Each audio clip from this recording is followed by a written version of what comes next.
Sure.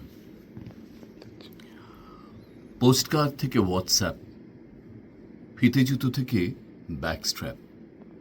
আবার ভাবছিলাম teleprinter থেকে ফেসবুক, কলঘর থেকে হ্যাপি নুক। আমাদের এই বিবর্তন, দিনের পর দিন, বছরের পর বছর আমরা সেই ট্রানজিশনের মধ্যে দিয়ে যাচ্ছি।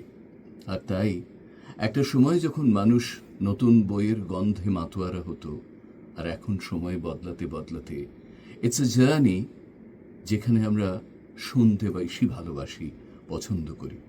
আর তাই অডিও বুকস আর ইন ভোগ। এই অডিও বুকস নিয়ে অনেকেই অনেক রকমের এক্সপেরিমেন্ট করছেন। আবার একটা নতুন বই, যেখানে আমরা বই শুধু পড়ছিই না, আমরা শুনছি। আর সেই শুনানোর মধ্যে দিয়ে আমাদের মনন চলতে থাকবে এই বিশ্বাস নিয়ে। ডক্টর অপর্ণা সিংয়ের এই যে বইয়ের নাম আপনারা শুনবেন ওর কণ্ঠে, আমি নাম বলবো না, কিন্তু এক আশ্চর্য রেভলিউশনারি বই বলে আমার মনে হয়েছে। And thank you for making me a part of it. Audio বুকের জয় হোক।